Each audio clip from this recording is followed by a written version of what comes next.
Hello, everybody. Welcome to today's stream. Let me know if everything is working fine. My voice is sounded good and music is not too loud for you on your side. And let's see that everything is working. Looks like everything is working fine.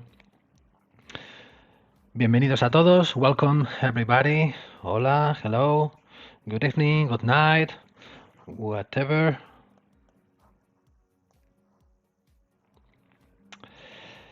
We are a lot of people again. I'm very happy with you because I'm calling a lot of people on my streaming, so I'm very happy because that means that maybe what I'm doing looks interesting for you. So I'm very happy with you guys that are here watching my stream or considering my streamings interesting. And welcome, and let's see what we are going to do today. So, good evening. I think I'm going to use better here the chat to see your. The music on my headphones is a little bit too loud. Let me adjust it first. Okay. Leave your questions, your suggestions. I'm gonna try to pay as more attention as I can on the chats.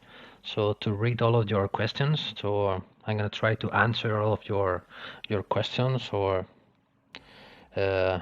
you want to learn something different, or maybe you can propose and and for the next stream a different kind of design or something. Everything under the concept of jewelry design with ZBrush. And hola Fexter, bienvenido. Okay, so let's go. So as you saw on my, I guess on my social media pages, I published this picture. Let me show you. Because today we're gonna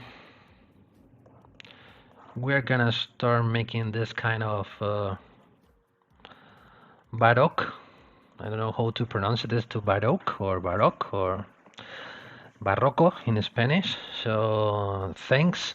So a time ago I made this ring. I'm gonna show you how it looks like now in reality, because today I'm for the next stream I'm gonna try to make something similar, but in my opinion the most interesting thing, I'm gonna show you my way of working, what I have to do, this kind of leaves, Baroque leaves, or as patterns, filigranes, I don't know.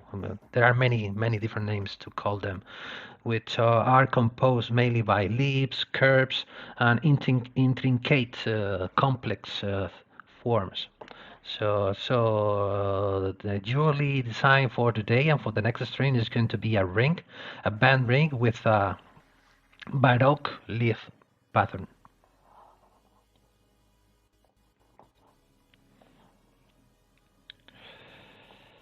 What to know how to make scales? Yeah. I think, Fanjan, you are asking, want to know how to make a scale. I think that you should review, I'm gonna show you. If you go to YouTube, you can go to the Pixologic YouTube channel. You can go to Pixologic, and now you can go to the lists. You will find mine here. And here you will see, I was making this kind of this pendant, a snake pendant, where I was explaining how to make scale patterns inside of ZBrush, how to make the tileable alphas, and how to use the process to flow the alphas on the snake's body. So I recommend to you to go to the Pixologic channel on YouTube and start rewatching or reviewing the videos or the streamings I made some weeks before.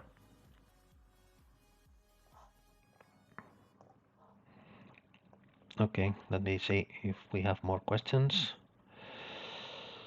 You are welcome.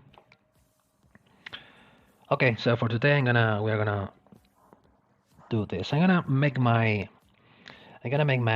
camera a little bit bigger. Let's see, how can I do it? Yes, here I am.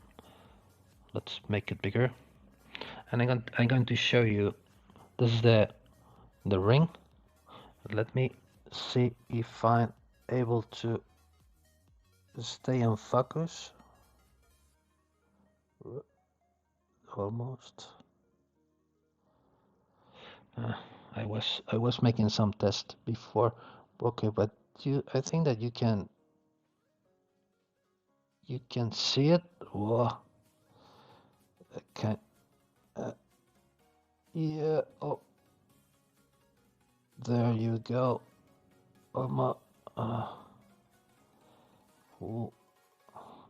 This is the problem, that I have the blurred set on my camera. Okay, maybe you there. Let's see there, like this. Okay, you can see that you can see it, right? There you go. You can see the ring now. Right, it's there. So I'm going to try to make something different, like this ring. So it's a simple band with a a scroll pattern. So I'm gonna start with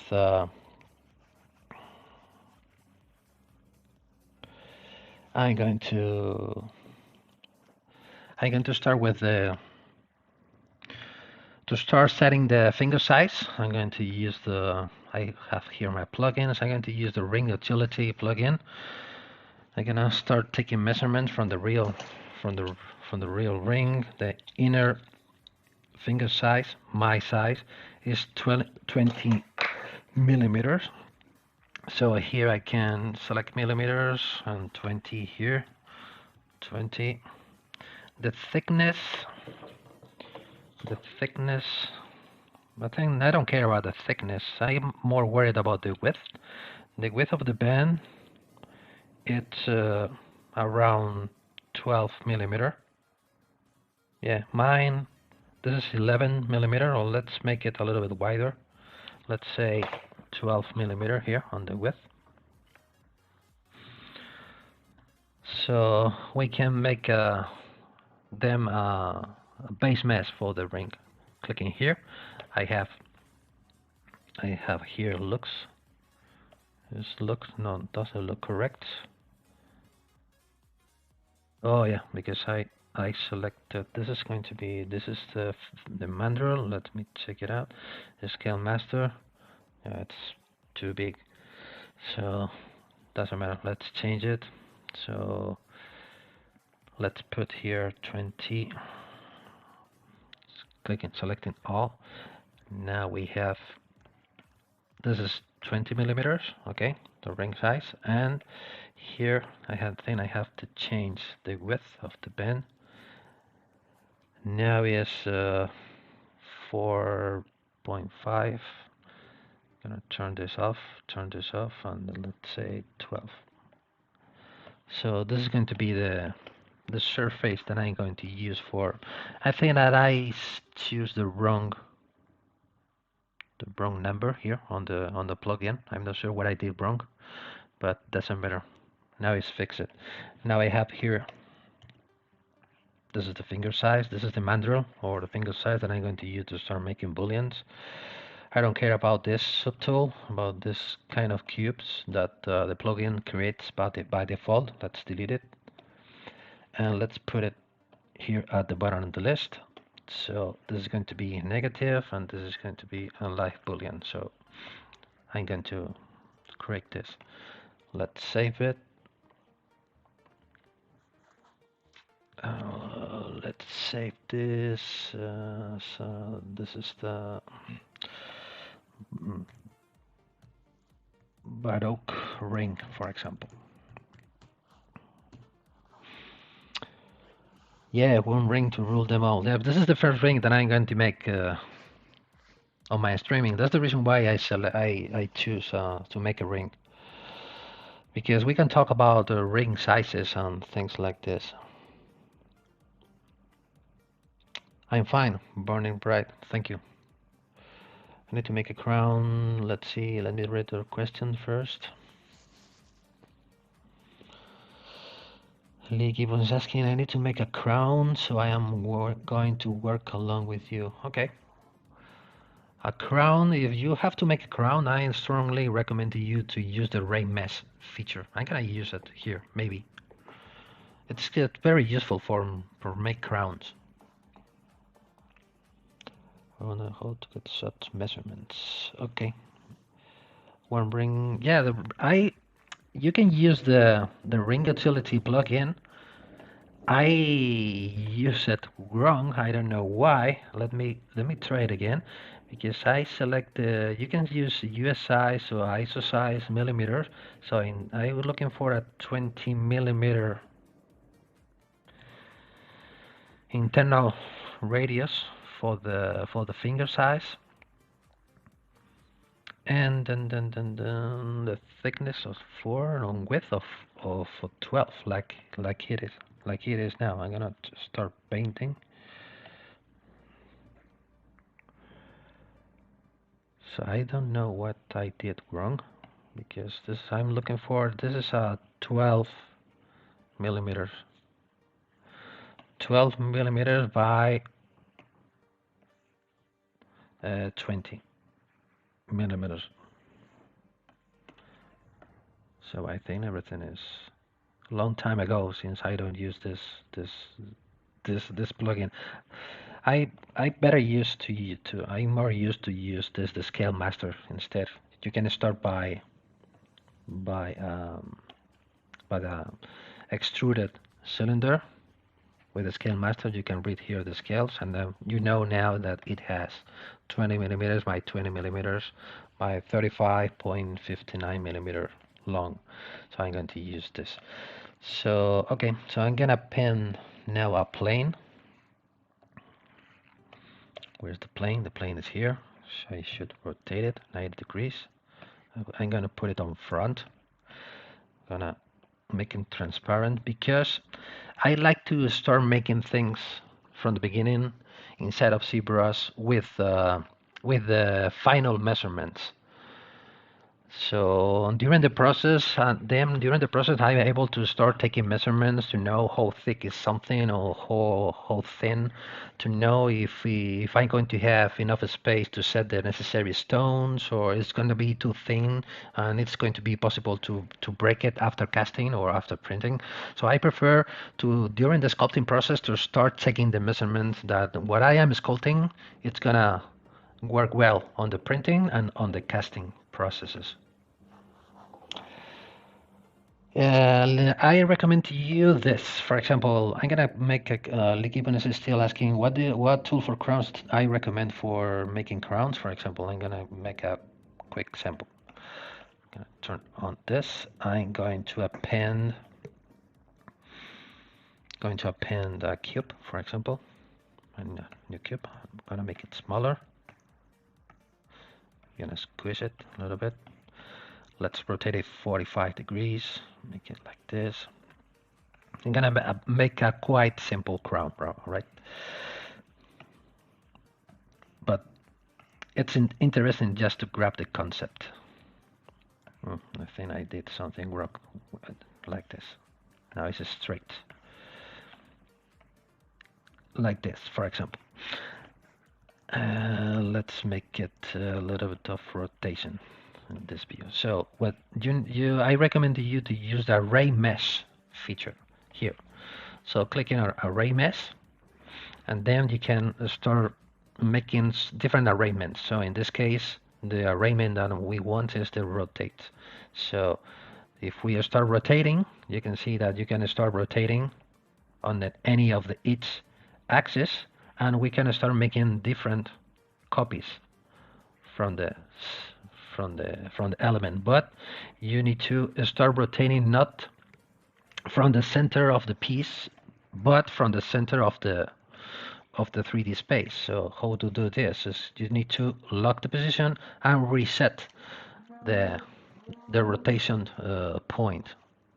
So now we are going to be able to start rotating like this, and we can put it through how much we want to start rotating. So this has sense to start rotating 160 degrees and start making copies. And now here you have the crown. So you can start replicating the different elements of the crowns with this feature. Alvaro, yes, I can share my interface, but it is nothing special. I think it's quite okay, but I can share it with you if you want. So the good thing about the array mesh is, for example, if we want to change the mesh from the master copy or from the original, you can see that we can modify one, but at the same time we are modifying all of the others at the same time. This is the reason why I told you this is a very good. Or for example, let's grab this with a sphere. If I put here in a sphere, we can start making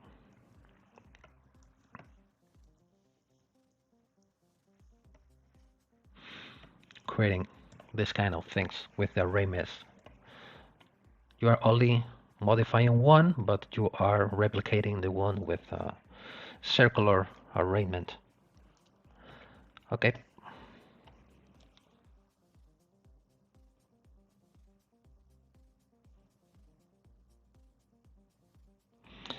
Jaime Herrera Castañeda is asking the tool kept this array configuration if you save without a set.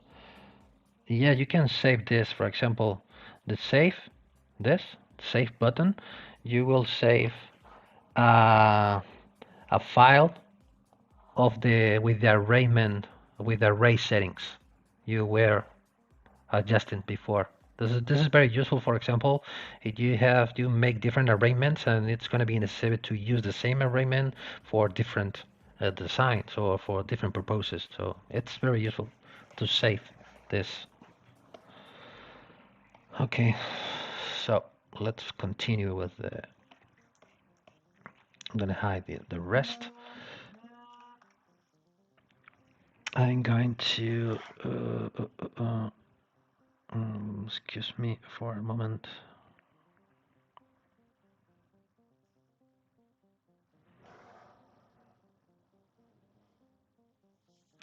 Okay, so I'm going to use this. I found on the internet this pattern. I'm going to use this one.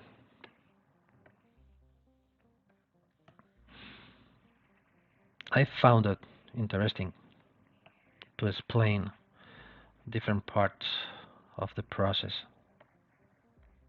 I'm gonna leave it here just as a reference. And I'm gonna, let's make it smaller. And at the same time, I'm gonna use the floor with this axis, the Y axis. I'm gonna open here my left tray. I'm going to the draw. I'm gonna grab the draw menu. Leave it here. I'm going to go to this section, left, right, map one. I'm gonna select the same image.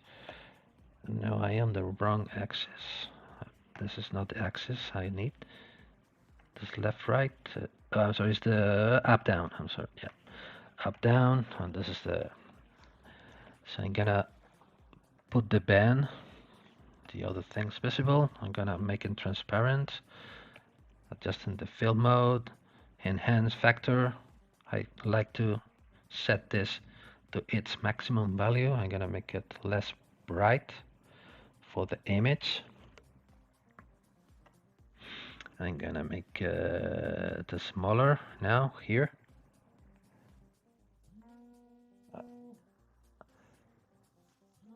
And this is going to be the more or less, because during the process maybe I can decide that I want to make it bigger or smaller, but this is going to be the maybe a realistic scale for the filigree that I want to replicate on the ring band. So that's the reason why, as I told you before, I like to start with final measurements. So during the process, I can start taking measurements. So I'm gonna save this grid. I'm gonna save this. Hi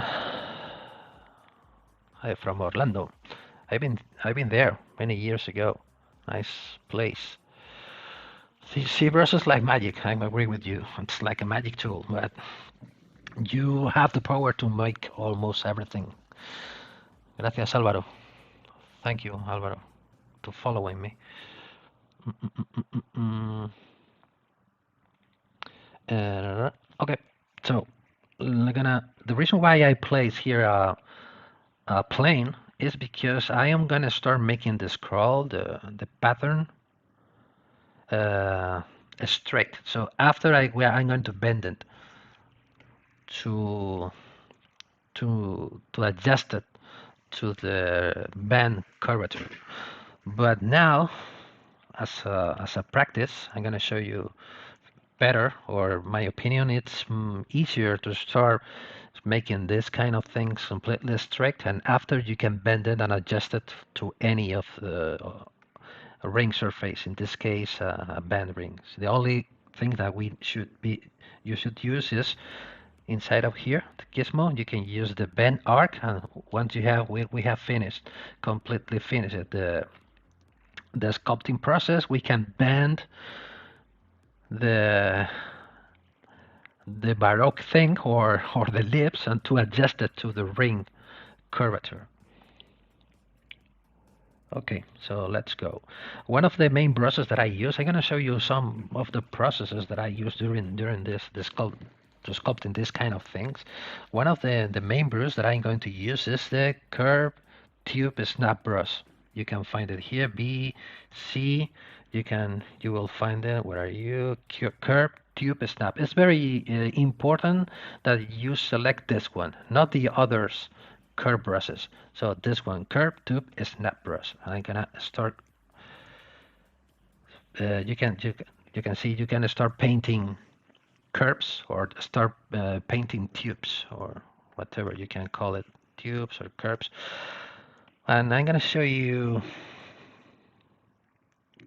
a different way of working with this brush, or my way of working. So I'm going to use this brush, the ZRemeshing guides. The usage of this brush is very different than I'm gonna use it now, because the purpose of this brush is just to, when you are combined with the ZRemesher, to try to tell to the ZRemesher algorithm to follow the curves that you can paint with this brush. But I'm gonna use it with, into a completely different manner. So okay, so I'm gonna start painting curves. I'm gonna make this brush a little bit smaller.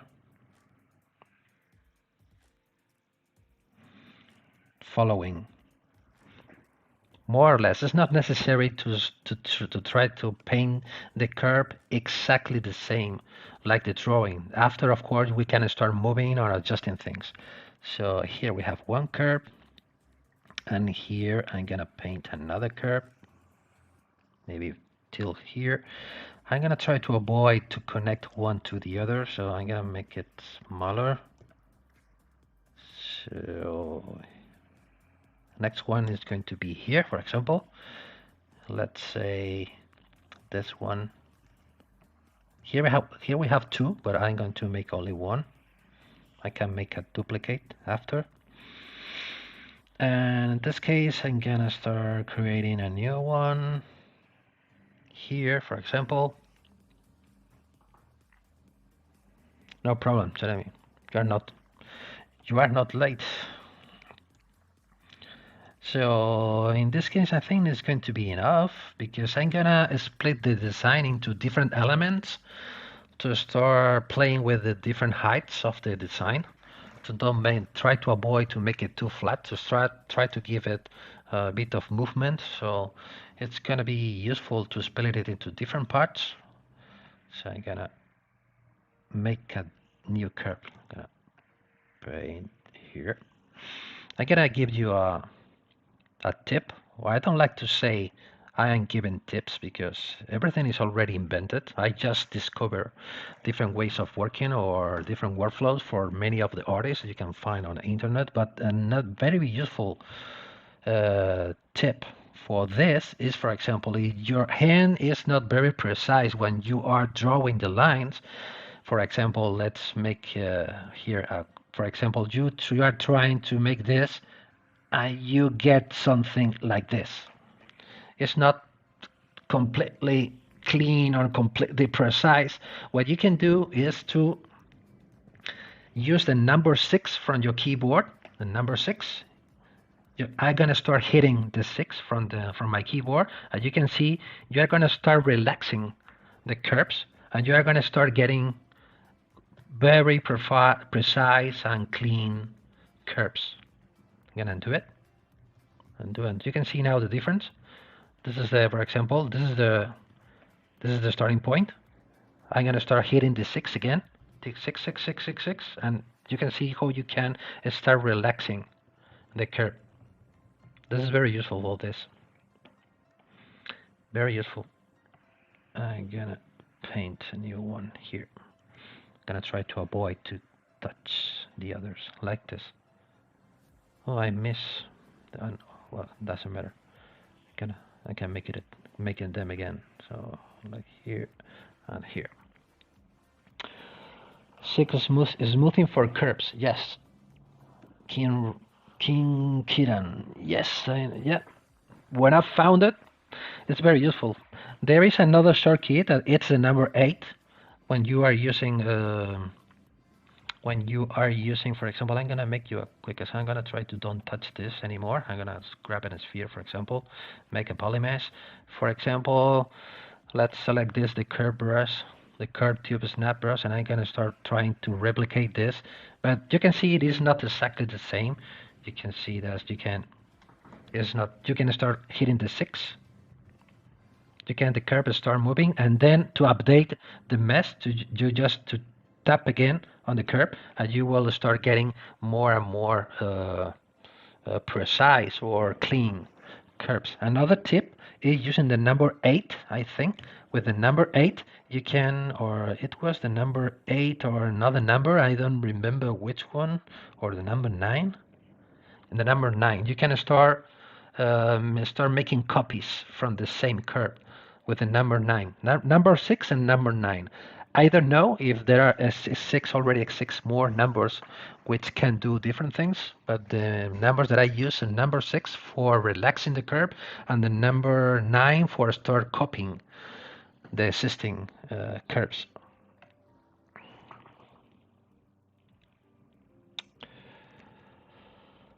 You are welcome, King Kaino, to see me again. Thank you. I really appreciate that you are watching again one of my streams.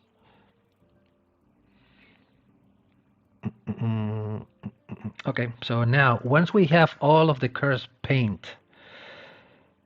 with this brush, we can now grab the curve tube stuff brush and touching any of the curves. Immediately you will get the necessary pieces to start to work with. So this is, and now I'm gonna split a mask point to get them into a different subtool. And now we can start playing. You can get rid of the curve because the curve is still there. You can go to stroke, curve functions, and click on delete. Now the curve is gone. So we're gonna start working on this. Let's see, I'm gonna delete this. Let's save it.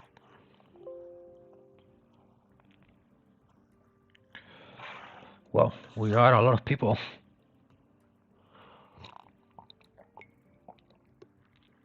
Thank you for to being here. Okay, so I'm gonna come back to here. I'm gonna turn on my polyframe. I already have different polygroups, but I have two polygroups. One polygroup is this one. Another polygroup is the group of these tubes, and I prefer to have a single polygroup for each piece. How to do this is go into the polygroups. We can click on auto groups,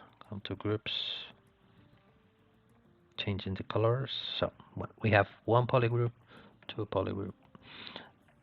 I can start working with them separately. So okay, I'm gonna turn this off. I'm gonna turn this. I think I'm gonna send it to the center first. I'm going to send the plane because I think it's going to be better if I send them to the center of the workspace, because I'm going to be able to work at both sides with symmetry at the same time. Working on this side at the same time, I'm going to be able to be replicating the same thing I was doing on the back part of the design of the part I'm working. So to do this, I'm gonna send the plane to the center, to the 0. I think it's already center of the world. Okay, I'm gonna send this as well to the center. I'm not going at the moment.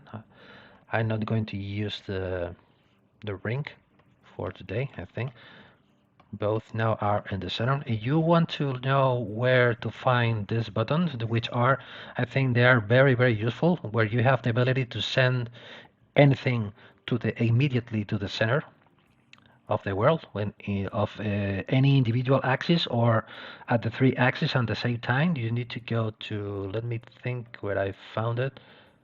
It is in, no, it is in plugins, no, inside of the macros. You can open the macros, and here you will get the three buttons, 0 on the X, Y, and Z, and the other button is center mesh to world. This is the, so this is a very quick way to send anything exactly to the center. Thank you, Andre. Glad you like it. Okay, so I'm gonna split this. This is going to be the main. This is going to be the main form. Okay, I'm gonna split this. Split visible, split hidden. I'm gonna start working on this. I'm gonna start inflating the tips.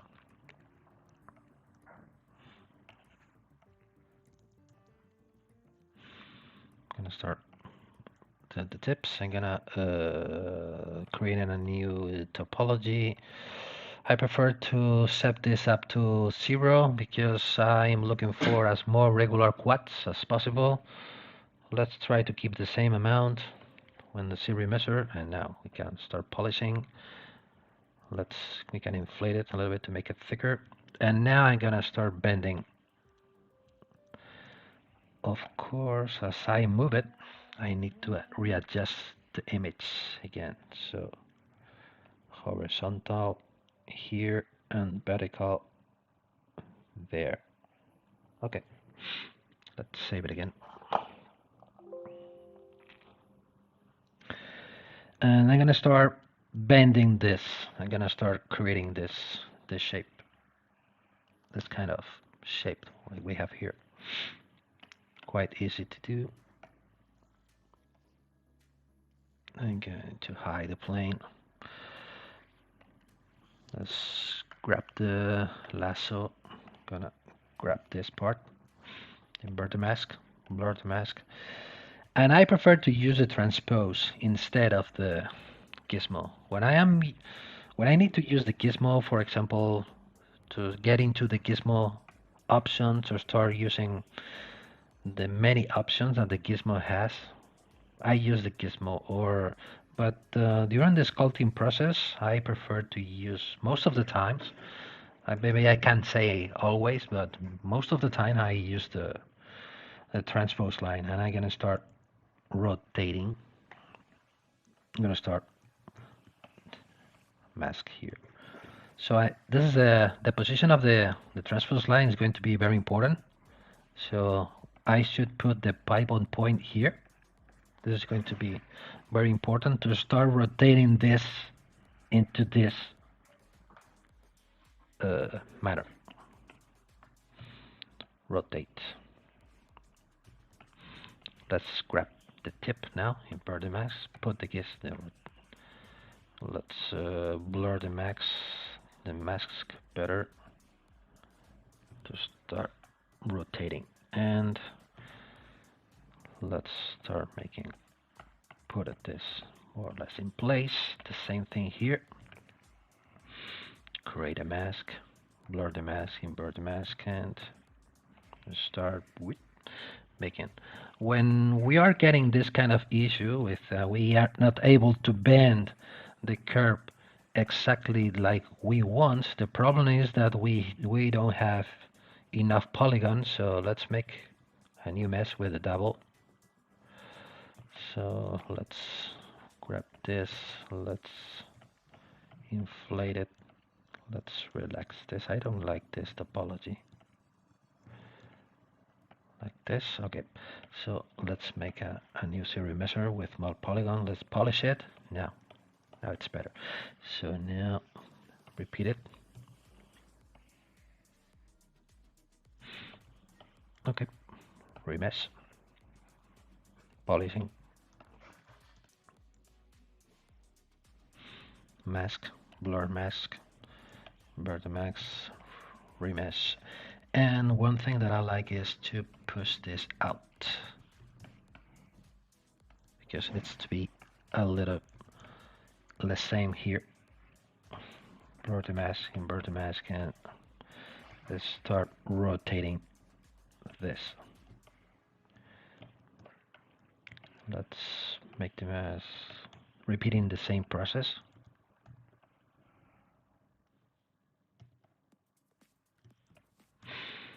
ZRemeshing, polishing.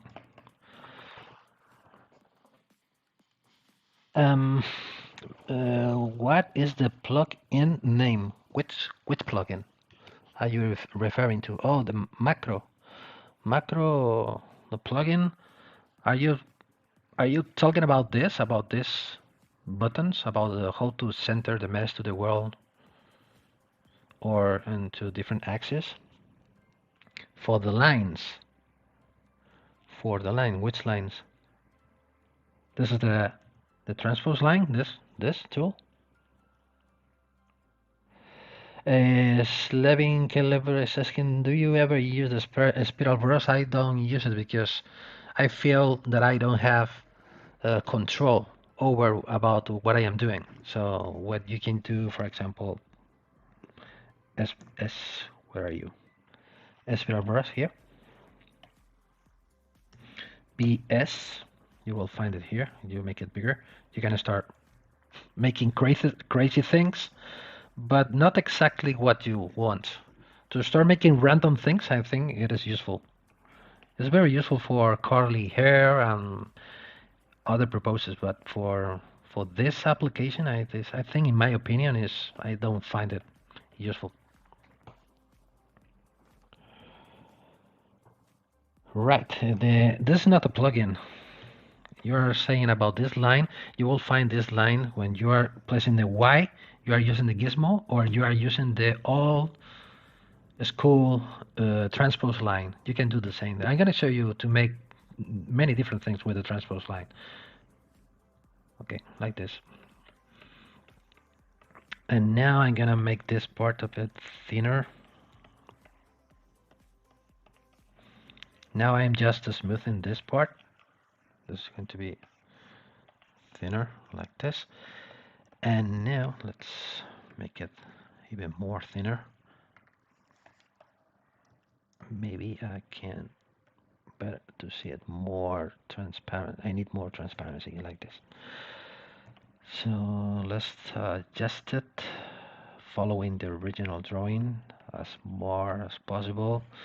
I don't want to make an exact replica or an exact copy from the original drawing, because after I should adjust it to the ring design. But I'm going to use now the Move Infinity brush. Well, okay, what I can do now is to start using symmetry, or better, I love to use this brush, as you know, Move Infinity brush, where you are able to touch at the same time. When you are touching something on the front, you are replicating the same thing at the back using this Move Infinity brush. I'm gonna turn on my back face mask. I'm gonna start making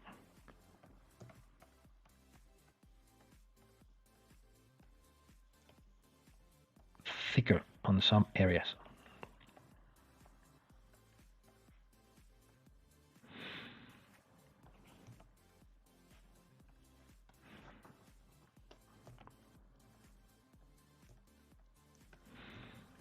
Like this. Let's try to adjust it, to adjust this and this and this.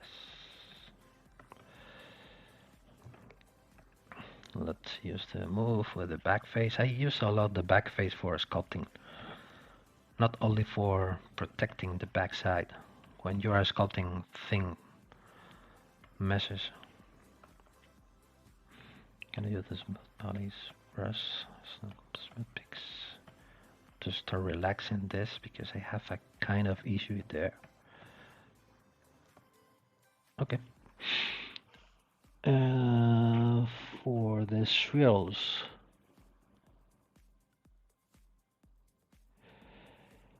King Kieran, do you find this method more accurate than a snake hook and a sculptors? Well, I think maybe to say is more accurate or not, depending on what you are looking for. With this method, you will get more control. So you will get more. You will get a more precise forms than with the snake hook. With the snake hook, you are, as before, you are able to start getting some random things or not too much control things. Then start building your scrolls or your swirls or your Baroque sleeves with different elements, as I am doing now with a clean topology. You can noticing that I'm using the polishing features all the time. So let's start blocking the main forms. Okay, and I'm gonna do now is just I'm gonna start making a new polygroup. Yeah, control is important because you can see on there uh, this kind of lips or Baroque elements, they are very complicated. They have a lot of forms, a lot of shapes, many different layers, many different heights on the same design. I think, in my opinion, the only way to control all the heights or all the layers is playing with different elements. I don't know. It's just That's the reason why I select this exercise as the thematic of the today's stream. So I'm gonna make a new polygroup here. You know that you can create a topology mask with the gizmo, with the control key. You can start dragging. You can start moving the mask, and you are able to start moving the mask according to the topology. I think this is going to be okay. If I say now Control W, maybe we can make it a bigger mask, growing mask. Control W now. Okay, let's grow it 2 times again. Yeah, Control W now. I have 2 different polygroups. 50 design. Hi, I'm fine. Welcome. You want to see me here more? I'm streaming every week. I think it's enough. So now what we can do now is to start polishing by feature. You can see we are going to start making things like this.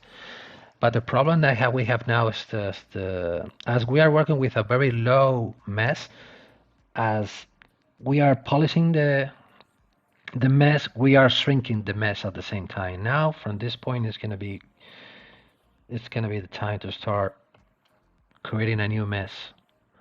I forgot to turn this on. Keeping the groups but with the double amount of polygons. Like this. So now we're gonna start polishing. And for example, what we can do now, we can control tap on this polygroup and we can inflate with a negative. And we can start getting more or less the form we are looking for. I lost, no, this here. So let's bend this again.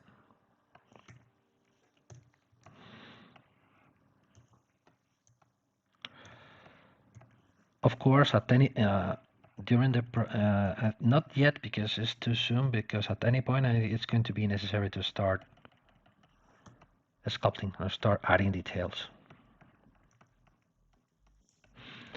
So one brush that I love to use is the smooth groups brush. When you have polygroups, you are going to be able to start smoothing the brush according to the polygroups you already have. So let's make this part. I'm using now the back face mask. Okay.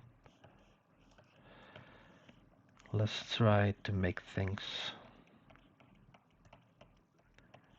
thicker, because what we are doing, I'm gonna take measurements. Here I have at this point I have 1.1 millimeter, and here I have on the thinnest part. Here I'm getting 0.5 millimeters. This is going to be too thin, but it's not a big issue because here it's going to be necessary to to add more elements. So at the end, it's going to be thicker at this point. Okay, so let's follow with another element. Control W works to merge and separate mesh in groups. Yes, Control W is to create a new group based on visibility or based on masking with Control W.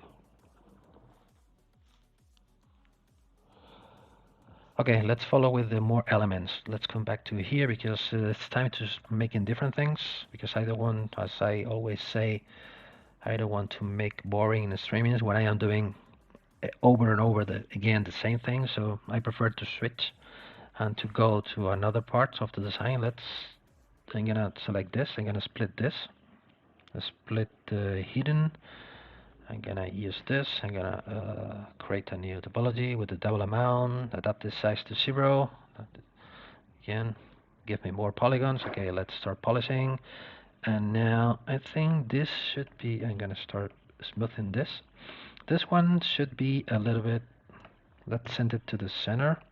The gizmo should be higher, because this curve goes on top of the other. So at this point, we are going to start making the layers or the different stairs or different steps. So let's put it on place. I don't need to backface here.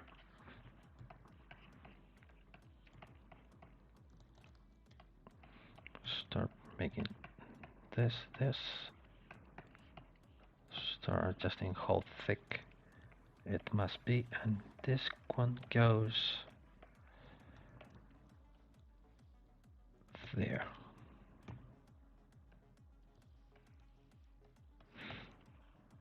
This is going to be the front, which is where is the front? The front is, this view is the front. So, okay, back face.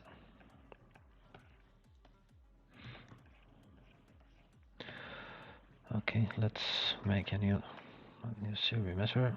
Oh, I forgot to turn off the symmetry, because if you already have the symmetry on, will happen this. ZBrush will create a new topology, mirror it on the selected axis. I should turn this off first. Now I can follow, start making the ZRemesher, start polishing, and now I'm going to show you a way of working with the transpose line that I use a lot. I'm gonna use the transpose line. I call the gizmo now Y to switch from the gizmo to the transpose line. I'm gonna start dragging the line from, for example, from this point to this point. I'm gonna use now the Alt key and this internal red button. I'm gonna start pulling things, or this white or this red. So this is a very cool feature of the transpose line. I use it a lot when you are able to start, for example, I'm gonna make you another example here. Here on the top, I should push out this. If I have this, but I am looking for more something, I already have this shape, but I am looking for more something like this. Just creating a small tip, following a curve, this curve. You can do this with the transpose line. So from this point to this point, use the Shift key to drag it completely straight. So now with the Alt key and this, you can start. Okay, it's going to be necessary to make a mask first to don't affect the bottom part. And there you go. You can start bending things, and for this kind of sculpting designs, it's going to be very useful. I'm gonna make another mask here. Invert the mask. I'm gonna grab now only the tip. Alt key, and like this, and Alt key, and like this. There you go. Now we have the shape. Gracias, Jesús. Kiran is asking, do you have to set the scene scale before you can measure it? Yes, you should do this first. because I'm gonna hide my top bar here. For example, you should watch here, this part. And I need to know how thick is this. You can do it. You can start taking the measurement with the transpose line from this point to this point. I already have. I should here 1 millimeter, 1 point. Here we have, for example, again, from this point to this point, I have 1.4 millimeter. You can see it here. So to read the word millimeter there, the first step to take is to go into the scale master and set the scene first to start working in millimeter, inches, or centimeters, what you want. I'm gonna turn on my top ribbon again. You were wondering how to do that. It's quite simple. I used to measure thickness in wax. Yeah, this is a. I like that you said that because I always have been thinking that the way of working of ZBrush is exactly the same that the same method that you can follow is sculpting in wax when we are talking about jewelry wax sculpting processes. So during the process, you are removing wax, you are using a file to remove part of the wax, you are melting the wax, you are removing part of the wax with a knife or with any other tool.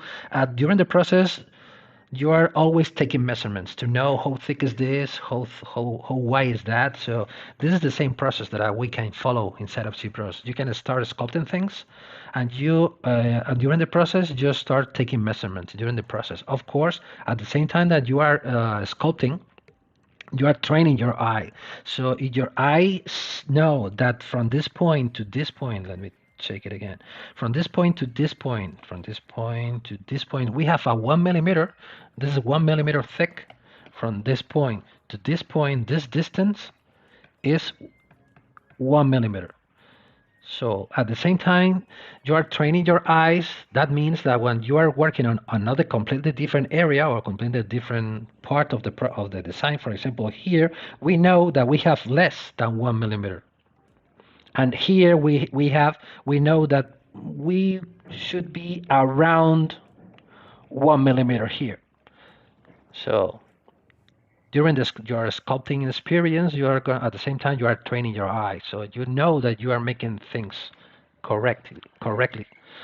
So, but if you want to know how thick is this or how wide is that, grab the transpose line and start taking measurements. That's it. Okay, perfect. Let's follow. So we already have this part here. Let's make a new mess. You can see that it's here. It's a very good when you're having a new form and you're creating a new mess, the topology is following the new shape. So that's the reason why during the process I always start changing the form and start changing the shapes and going ZRemeshing over and over during the sculpting process. So okay, let's come back to here. Let's come back here. Let's split this one. Let's double with the adapt the size to 0. More polygons.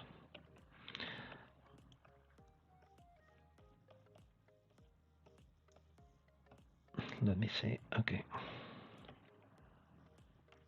I don't need the back face now. I'm gonna use the same process with the transpose lines to bend the tip. With the move and like this. With the Alt key. Now the back face. I need the back face.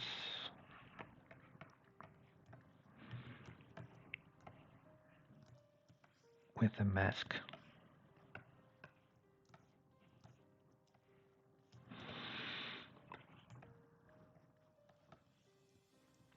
This thing should be a little bit rotated more like this.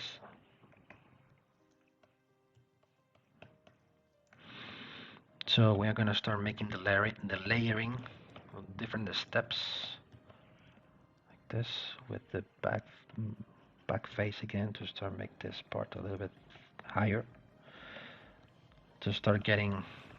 And here what I want is to start, we already have this, and we want more something like this to start following the curve instead of grabbing any of the existing move brushes. I prefer to use the transpose line. I'm gonna make a mask here, blur the mask, invert the mask, and with the transpose line from this point to this point with the Alt key and this, I'm gonna start moving and bending till there. It's time to ZRemeshing. Okay.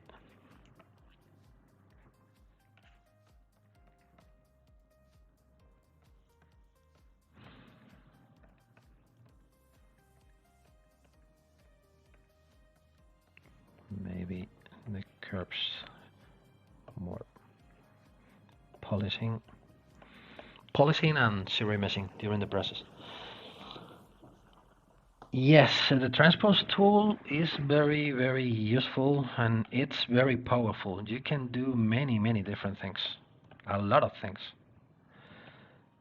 Of course, with the gizmo, you can do a lot of things as well, but with the transpose, with the tool itself, only with the line, you can do many, many different things. And this is a very good application of the transpose line settings. Okay, let's go now to this, because this looks like a bit different. So I'm gonna split this, split hidden. I'm gonna save first.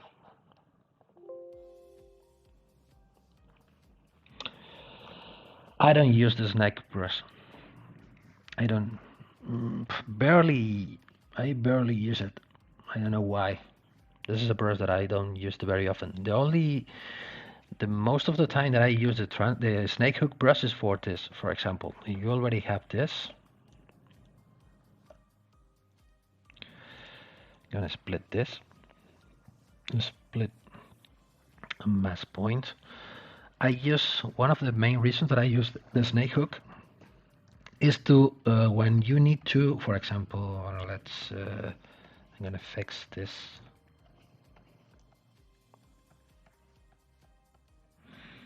Like this. For example, we are here. The curve ends here. Okay, ends here, but I want to extend it a little bit more till here. If you use the transpose line, this is going to be, we should make maybe two movements. One movement from this part and another movement then to this view. But with the snake hook, you have the ability to use it combined with the Alt key. And now you can start pushing the polygons, but following the underneath mesh that you have. So this is very useful, for example, to start making things like this.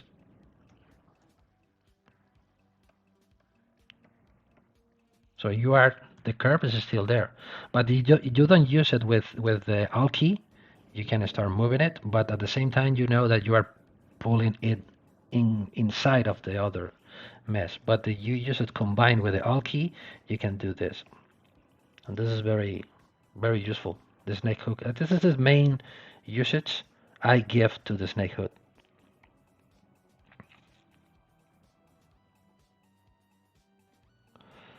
Alvaro is asking in Spanish, usually how many designs I make in one day of working.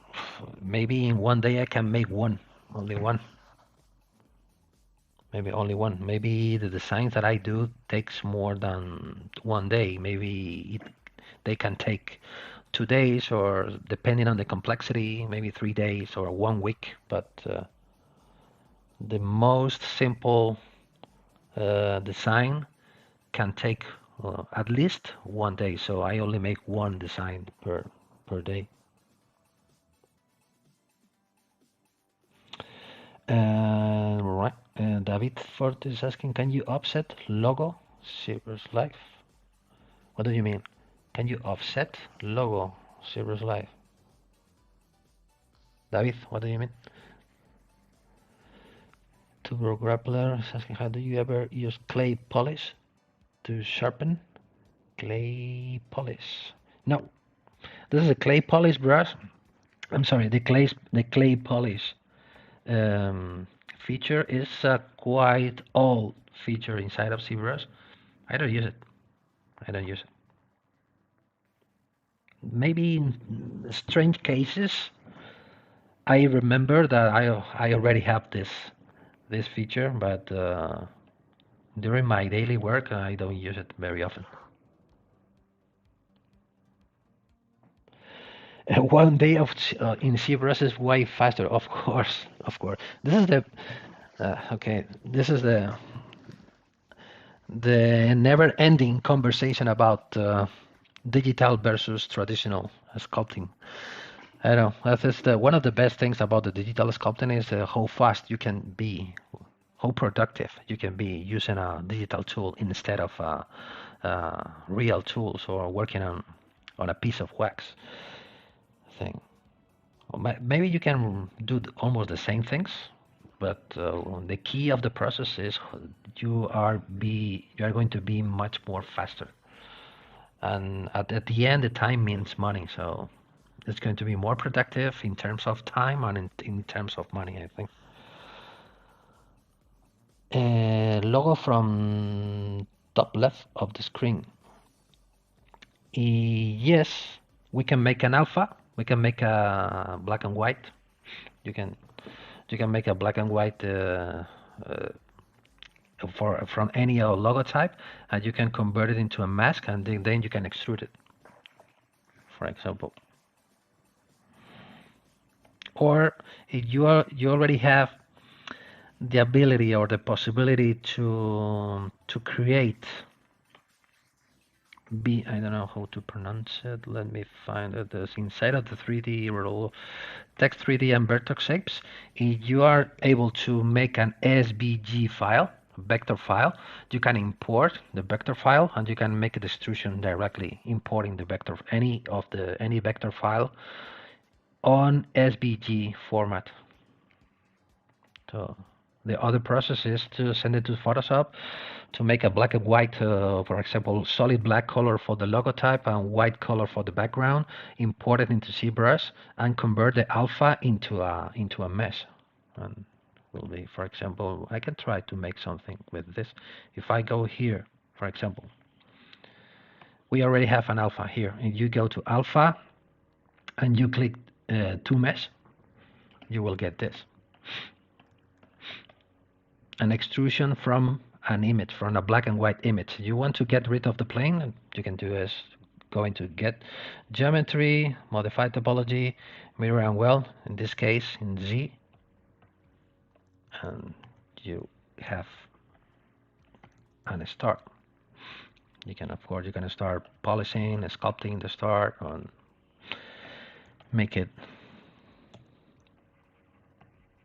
what you want. Okay.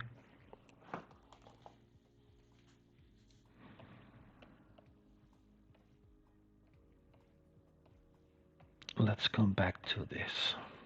Okay. I'm gonna grab this because for this I'm gonna try to make something different, a bit different. So ZRemeshing again. Let's say double amount, turn that off, adapt this size always to 0. Now we have more regular polygons. And I'm going to make only this, the shape in the middle. Only this shape.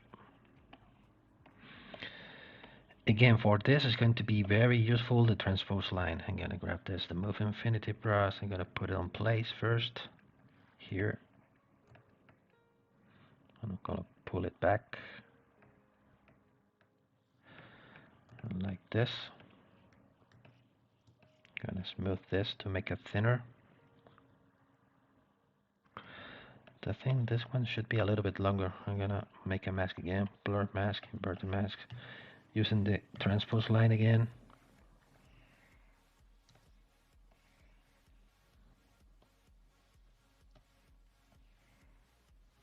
Okay. Combination with the Alt key, the transpose line it has endless possibilities. I'm gonna use the transpose line again to do this. I'm gonna make this part here, and I'm going to make this shape with the transpose line. This shape. We start from here, and we will make that shape with a transpose line. So let's make a mask on the tip, blur the mask, transpose line from here to here, and we are gonna start making like this and like this. And now I can transform it, ZRemesher, and we already have the shape. So the transpose line is very useful because you are able to move all the polygons at the same time. That will allow you to make clean shapes. So because when you are using a free tool like the move brush, you are just using your hand, and at any point you are pulling more than other points, so you will get less clean shapes done with the transpose line, where you are able to move all the polygons, control at the same time.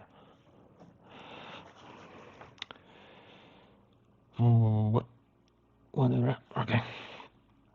Well, we are even more people now. Well, thank you again. Thank you.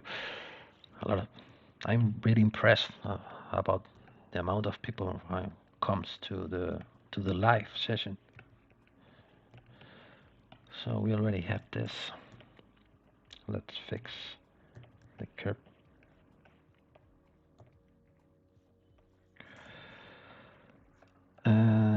So here, maybe I can use this one. This is only one. Okay. I'm gonna put this on place. This is going to be here. Maybe I can. This is gonna be necessary to bend it. Let's make a new topology. Again, adaptive size to 0. Double. Polishing. And now I can bend the tip.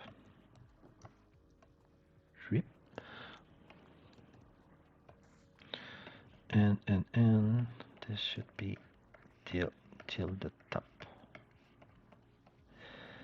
And it should be behind this point.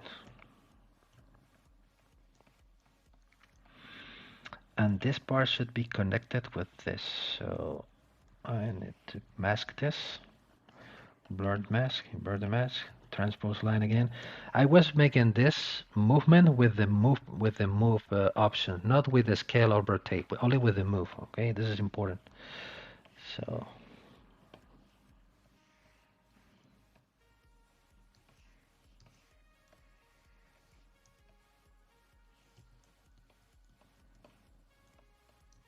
let's pull it out. Maybe better with the back face.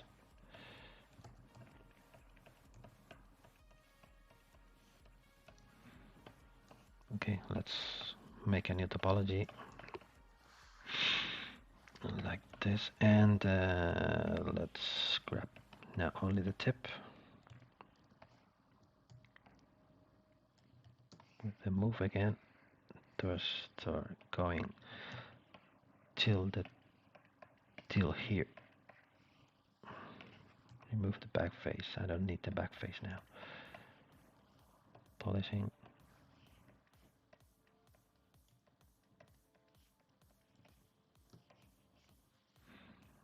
Polishing and remeshing.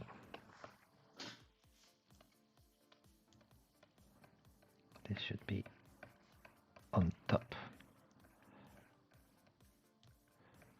Connects with this.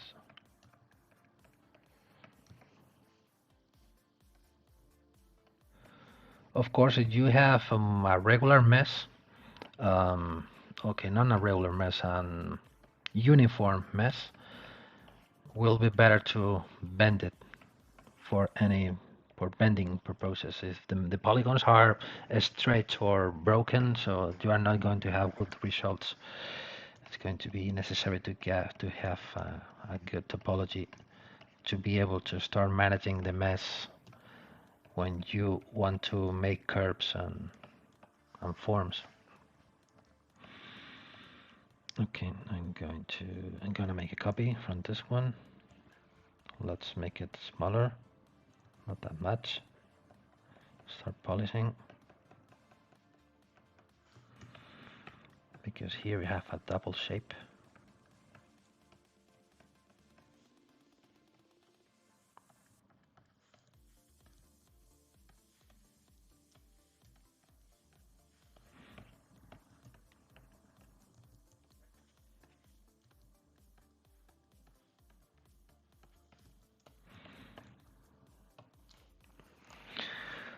Okay, let's continue, and then I'm gonna create a new, because I want to create now this. It's necessary to create this shape now, and this little shape that we have here. Here we have our 3 elements shape. So if we select this, what we can do now is grabbing the curve tube brush again, painting a new piece here, and a new piece here at the bottom. And now we can use now the move infinitive, but with the topological feature active. So we are going to be able to only affect to one element without affecting the others. This one goes on top.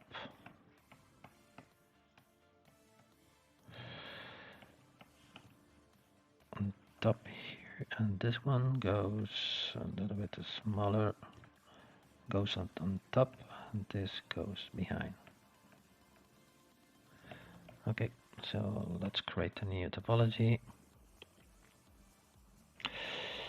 Misa-san is asking in Spanish, ¿es una subtool todo con polygrupos o varias? Is that a subtool todo with polygroups? It is only one. We have different subtools. You have only one for this. I'm going to show you in colors. Here we have one tool, another subtool, another subtool, another subtool, and another subtool. I have 1, 2, 3, 4, 5 subtools at the moment. At any point, at some point, it's going to be necessary to merge all of them together, but at this point where we are just making the composition, it's better to work them as individual elements. So here I'm going to change the tip with the transpose line again, and here again with the transpose line. Transpose line and the alt key. The alt key is the key. Is the clue, or is the important part of the process. Not only the transpose line. You should use the transpose line in combination with the alt key for getting the ability to start bending things.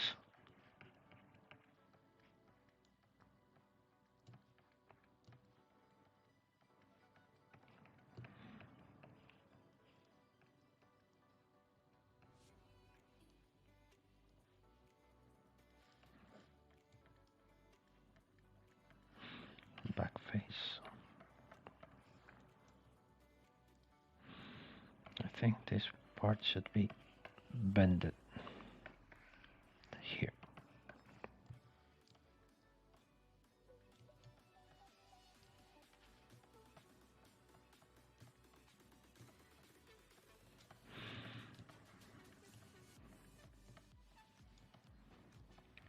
Only the tip.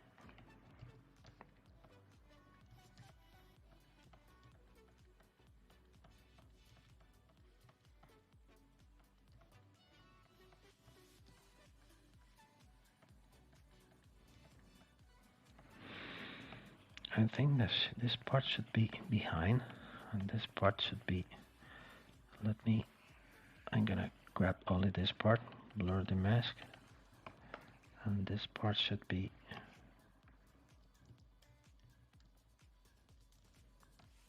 Rotated. That should be rotated here. It goes on top. Yeah. That's the reason why it's better to work with separated elements when we start making the composition. So okay, let's create a new mesh. I don't like this.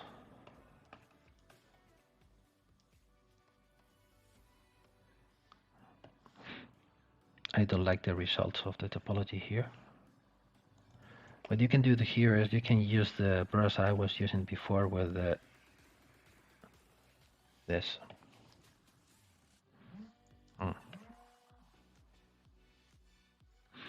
Trying to follow the curve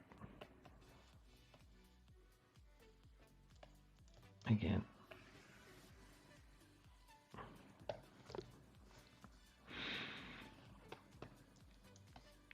Okay, why you don't use liquify instead of transpose? Liquify.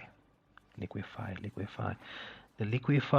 is the liquify option, as far as I know. Let me know if I'm correct. Liquify, you have a liquify option inside of the stroke. Inside of the curve option, you have liquid. But this only works when you are working with an active curves. I think I have more control with the transpose because I only want to bend at an exact point and an exact quantity. With the liquify, it's a bit crazy to control, I think.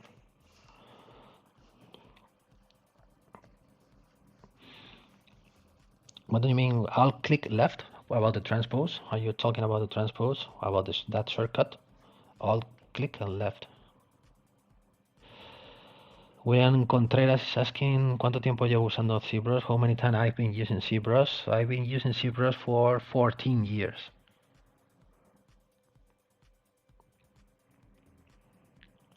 I started using ZBrush from the version 3. Maybe it was in 2005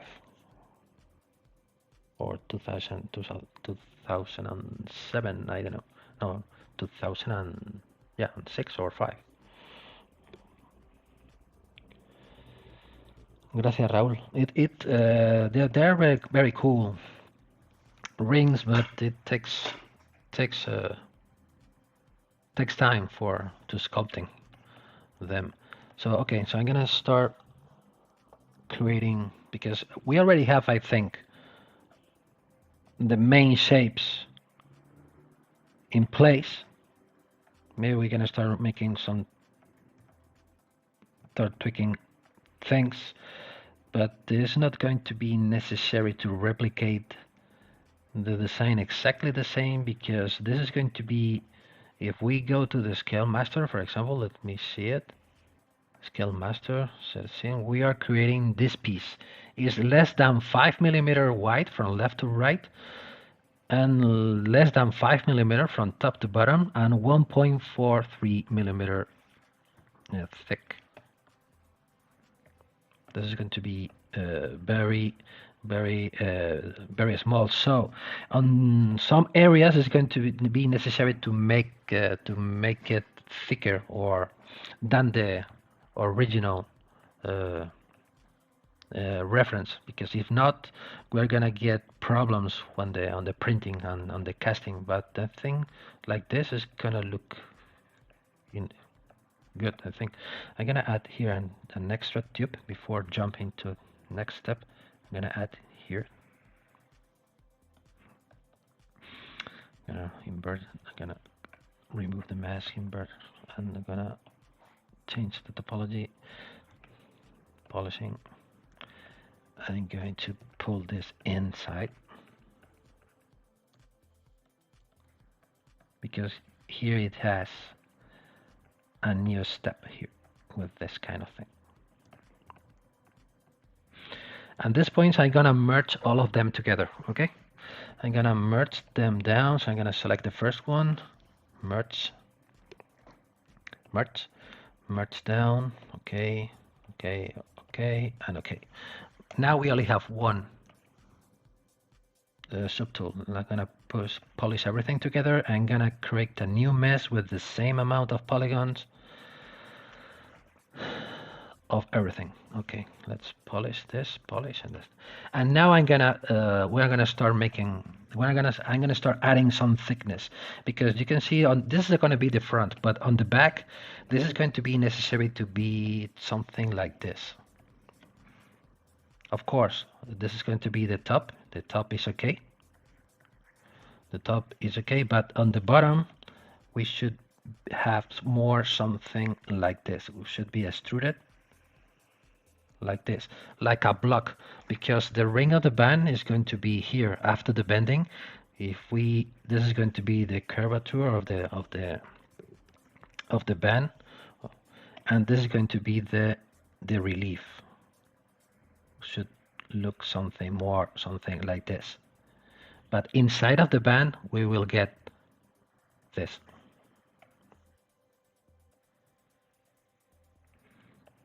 This part. This is going to be the more or less the middle. This part should be in the inside of the band to be able to weld the band with the relief of the lips. So how to do this? I'm gonna make now only one polygroup. Let's say Control W. We only have one polygroup. Did you train in traditional lost wax before using ZBrush? No. I was using another completely different techniques. I was making small figures with in clay, milliput, and use them for maquettes and things like this with plastic thing, milliput, epoxy, clays, and things like this. But I never carving wax. This is one thing that I have in mind. I would love to make it in the future. Most of the time I use the printer that I use for print my models. It's 3D Systems wax injection 3D printer. It's the name of the printer is the Project. This is W for wax 2500. This is when I print this ring. It was printed on a project from 3D Systems. Wax is fun, also hard. Yeah, I would love to make some practice on wax, because one thing that I lost is to work with my hands with real things. I came from the illustration field. So before I started working with ZBrush, I was making paintings or illustration with traditional media like acrylics, watercolors, and mainly with ZBrush, and also painting miniatures and things like that. But since I discovered the power of a computer as an artistical tool, first I started with Photoshop, and now I am working with ZBrush. I've lost all of my manual ability to create things. This is one thing that at some point I should retake it again. But as my way of win my life or to earn money is to make things with ZBrush, I don't have time to start creating wax carving by hand, but someday. So okay, so I'm gonna create the back side extrusion. For that, I'm going to go to the Polygroups. I'm going to use this feature, group front. I'm gonna click here, And with this feature, we're gonna get two different polygroups, one on the front and other on the back. I'm gonna select the back part, the back one. This is going to be the front. This is the front. I'm gonna select this. Control Shift and tap here, and I'm going to go. I'm gonna use this button, crisp, and I'm gonna create an edge loop. You can find this here. Go into what is it? Edge loop, and turning this on, crisp, and make an edge loop. And I'm gonna start polishing first a little bit, like this. And now I'm gonna put everything visible together, and I'm gonna create a mask based on the polygroup on the backside. Control tap here, and now I'm gonna pull this back. And if you want, you can use now the knife brush, the new knife brush. This is a new feature that I love it. Inside of Control Shift, you can use the knife curve brush to cut this out. And now you have this. This is a problem that we have because they are not have been already Boolean together. So I'm not going to use this. I'm going to use the transpose again. So from this to here, I'm going to flatten the back part like this. Okay, I think this one should be a little bit deeper. And now, okay. And now we can make a new topology because the topology that we have here looks a bit weird. So ZRemeshing, keeping the groups. Let's try to get the double amount of polygons.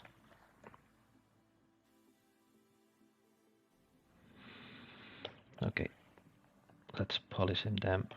And now we have the starting point to start detailing the shape and start bending the shape and start using it as a main element of the thing that we want to create. So let's save this.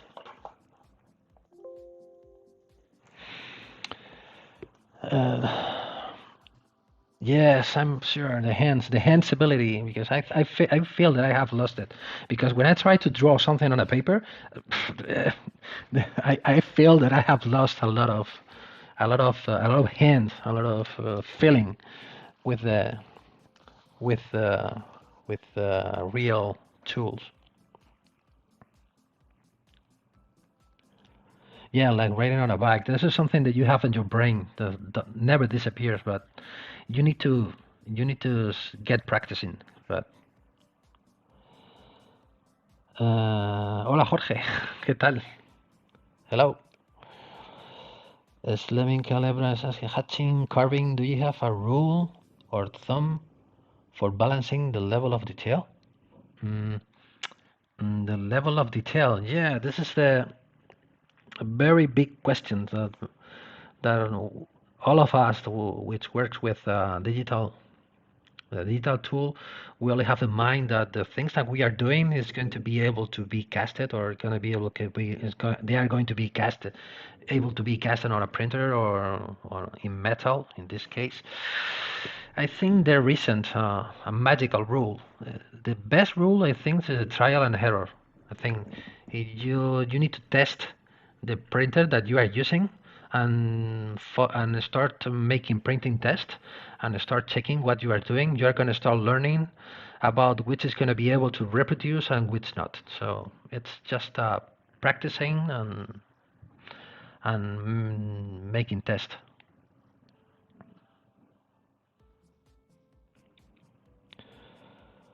Hi, more people are coming. Welcome. Okay, so we have half an hour left. Let's follow making things. Okay, from this point, what I'm gonna do is to start splitting them again into pieces, because I am still thinking that I have more control about we want to achieve if I have the element separated into different subtools. Then if I make a boolean of everything together now, it's gonna be more difficult to clean some shapes. So it will be better to start splitting things. But where I'm going to split, I'm not going to split the same things as before. So let's say, for example, I think that, for example, to start getting this form and these forms together will be good. Or even this one. Maybe this one could be the subtool number one. Let's see. And for example, I'm gonna keep this as a separate subtool, and this is going to be the subtool number one, and maybe this is going to be the subtool number three. Maybe now we're gonna have three different subtools. Yes, it should work, I think. So let's use the auto groups again. So we have different polygroups. So I'm gonna select this one with this one, with this one, with and with this one.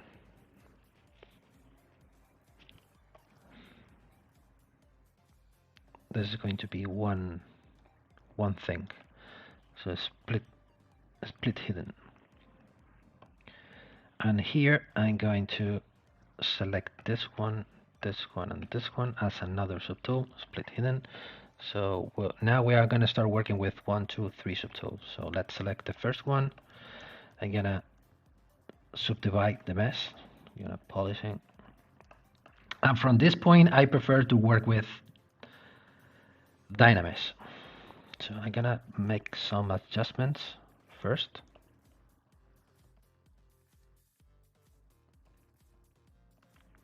Because now it's time to start making some adjustments because they are still individual parts.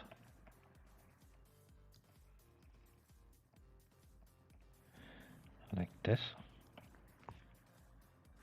This is going to be the flow. It's going here.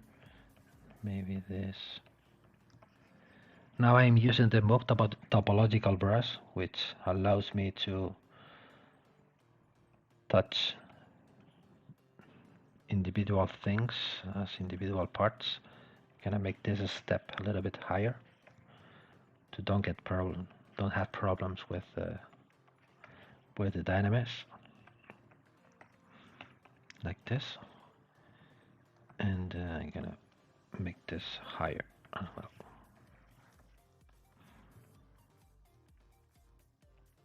I'm gonna put this a little bit, try to make this curve a little bit more parallel. Okay, I think should be enough. Let me ask your questions. Nice projects. Thank you, former goldsmith. Yeah, I really admire the goldsmiths, the knowledge that you have. I kept practicing jewelry making to avoid to unlearn everything I have learned in the past. Yeah, it's a good practice. Just trying to from time to time to put some time or to don't lose your manual skills. Yeah. Goal setting up lighting for shadow casting helps at this point. I don't understand what you mean. Spare chuck. Goals setting up lighting from shadows casting help. You are saying, for example, if we select this to start changing the light orientation to start casting shadows, depending, because to start knowing that the form that you are doing works well or not. Yes, it could be a good practice. I'm not used to do it, but I have seen that many people are doing this.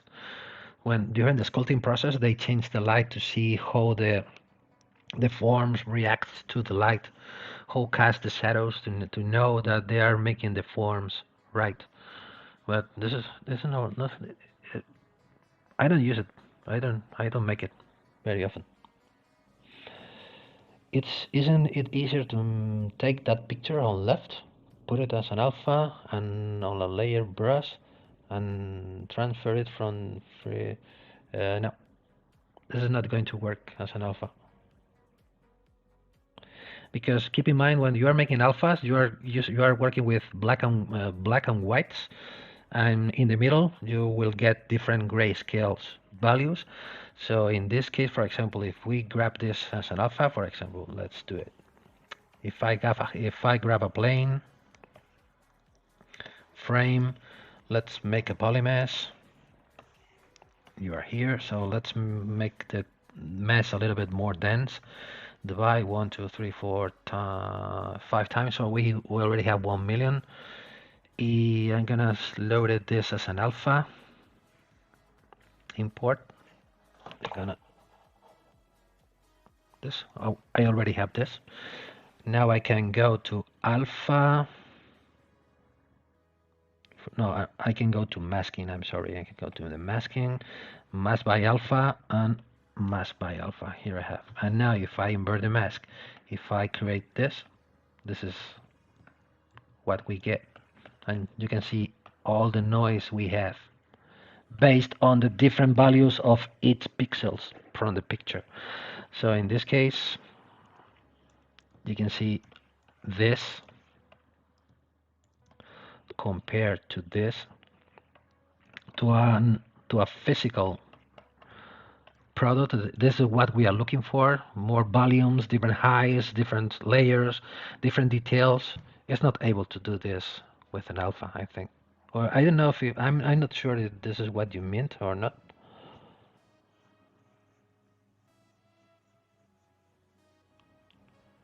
Hey Kat, how are you doing?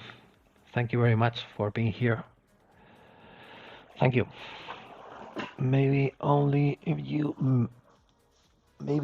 make the frame full white inside of Photoshop, but it will be kind of hard after to move different areas on all axes. Yes, but the problem with an alpha, of course, maybe you are saying that you can create like I don't know how to say, like a shadow or like a template in Photoshop.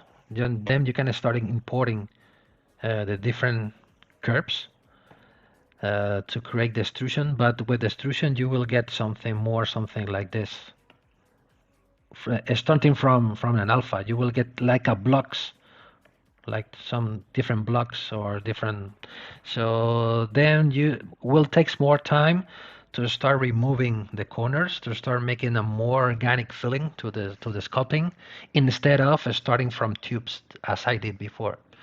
But anyway, it's just a different way of working. Maybe it could work for you, but I think it works much better with tubes instead of extracting from forms from alphas or from images.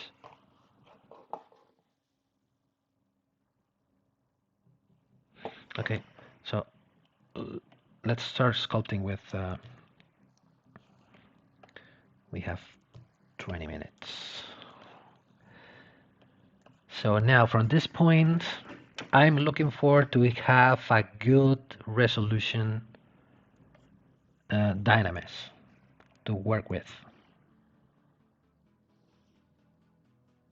I'm gonna fix this first.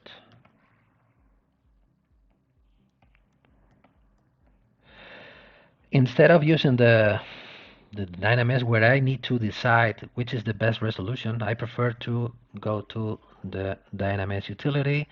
And for example, for this kind of sculpting, 1.5 million I think will be enough.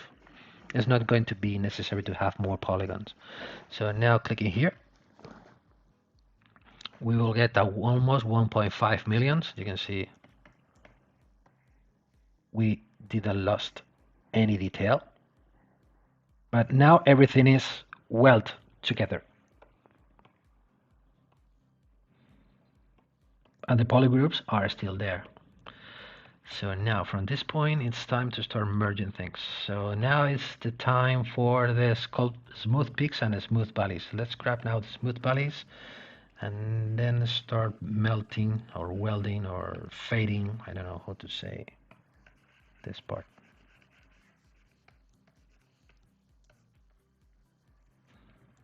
Where do I need more? Here. For example, this is going to be a very good example about how to use the smooth valleys brush.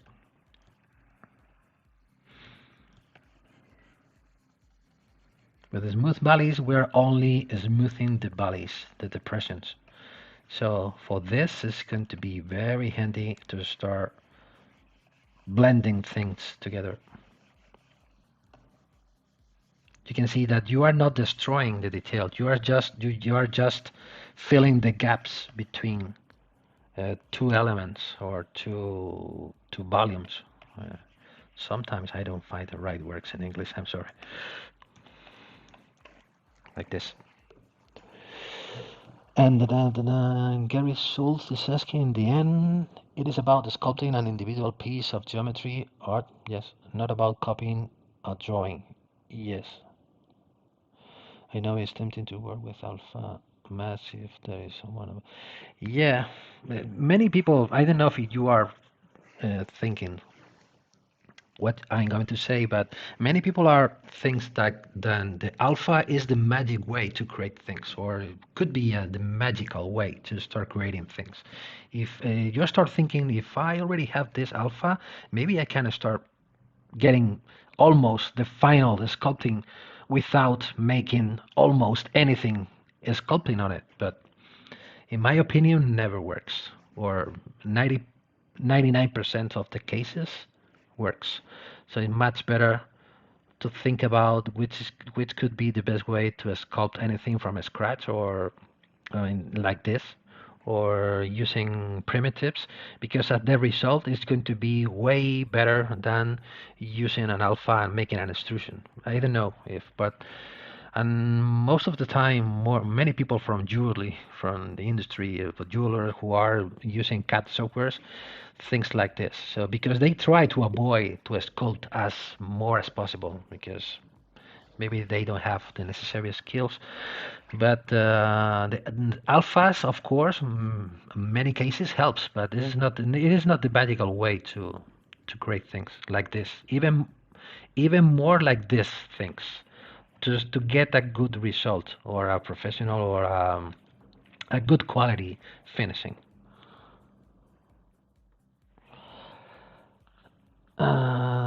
I have lost many questions. How do you tell me? What is it?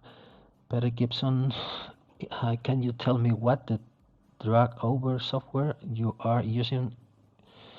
It is a plugin or overlay software. This is the spotlight. I'm gonna. You go to texture. You select the image that you want to load on your canvas. You select the image and you click here. You will get the image directly on your canvas. Now you can start using the different icons. In this case, this one, you can click and rotate like a wheel. Drive. So now you can start making bigger or smaller, and clicking here on the center of the circle, you can drag it and drop it whenever you want. So with the C from your keyboard, you can turn on and off this. You can play with the transparency here. You can do many different things. It's a very powerful tool inside of ZBrush. It is mainly a texturing tool, but I use it for placed images on the canvas for reference when I am sculpting. Kat is asking, the volume of the scrolls in this piece will print and cast well. Too much detail makes the jewelry piece look dark, and it's too much. The scroll will read. Yeah, the scroll. I'm sure that the scroll will be read perfectly. I was showing before this ring. This is the ring. I'm gonna make my face bigger. I'm sorry. you, it's not necessary to see my face, but okay. I'm gonna try to maybe in black the contrast. I'm getting. You can see here the level of detail I have here on this ring. Let me show you more detailed surface. Come on.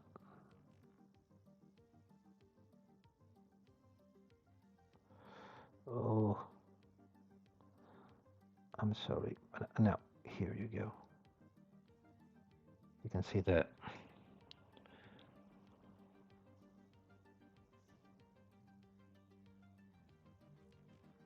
You can see now here the level of detail that you can achieve.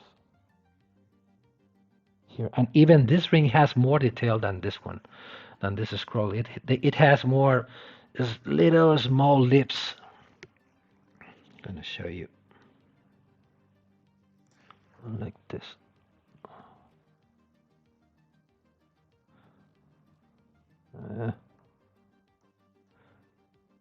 Oh no, no. Okay, but I think that you can see it.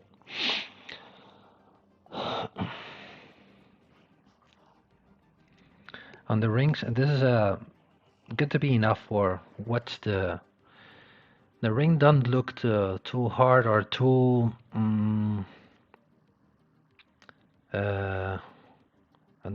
dirty, because you are watching a lot of detail, tiny detail only in one place. I think that you are managing well the stepping on the different layers on the high, you are gonna get good lighting reflections on the ring.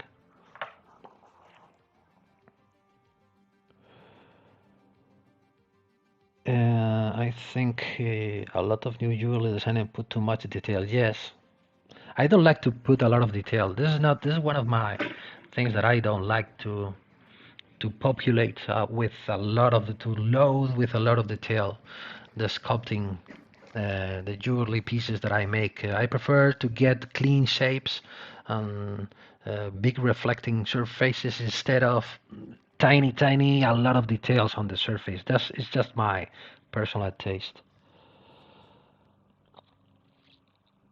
Yeah, when casting the details, you lost a lot of details and looks very dark and dirty. You know, maybe you can't recognize what you are watching because there are many things on the surface. The real question is how you are going to flow it around the chunk. Most of the cut people would. Yeah, this is, for example, I will use it. For example, okay, let's make a quick example about this. I'm gonna create a copy of this, duplicate. I'm gonna put the band at top. I'm gonna save a backup. This is going to be the. For example, this is figure out that we already have everything completely detailed with all of the necessary sculpting process that we still need to make. But for example, let's put it here. Let's send the gizmo to the center. Get into the options inside of the gizmo, bend arc. Let's bend it.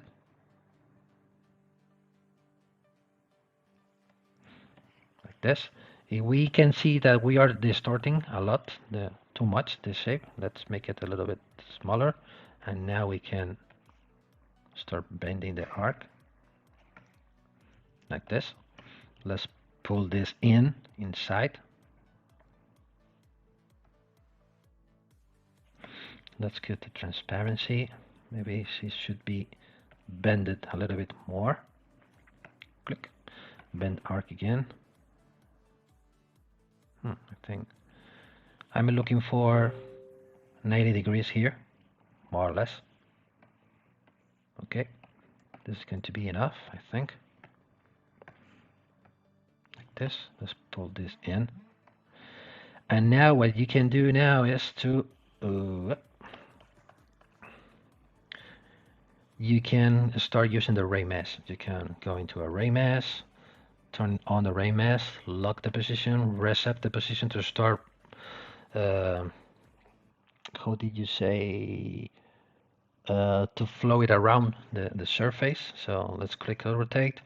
Here, this is going to be 36 degrees. And now you're going to start repeating the form that you want. Depending on the shape that you have to play, you can start combining once, another in the middle, then the next one, and start playing around with the different elements. But this is the idea, using the remesh. of course, here on the top, we should have something like this. Let's make it. Let's make a duplicate here. Let's make it bigger. To put here some kind of something like this.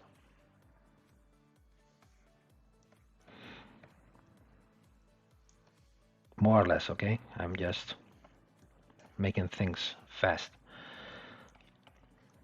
So, for example, if we decide, if we come back here, where are you? Where are you? Here. And this one is sticks too much from the surface. We can pull this in back. And with the remesh, you can start playing with the pattern, and you can start creating different patterns. That's the reason why the key of the process is how to create this element, the leaps or the detail. So once you have the different details, you can start playing around with the different combination of different. For example, I don't know, maybe we can. We can make it bigger to start intersecting one into the other. I don't know. The possibilities are endless.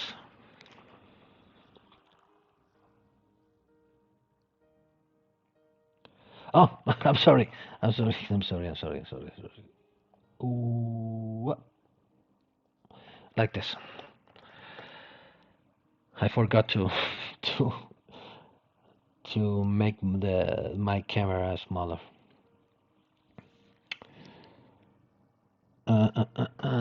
Let me read more of your comments. I wasn't okay. Thank you. I got the point, even though your face. I'm sorry.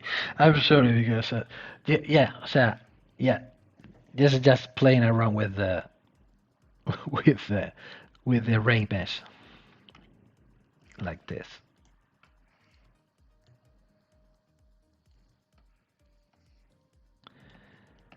Maybe this part sticks too much from the surface. What I can do is with the transpose line from this to here, I can make it flatter a little bit more.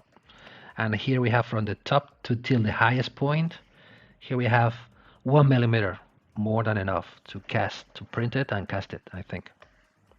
And here, for example, I have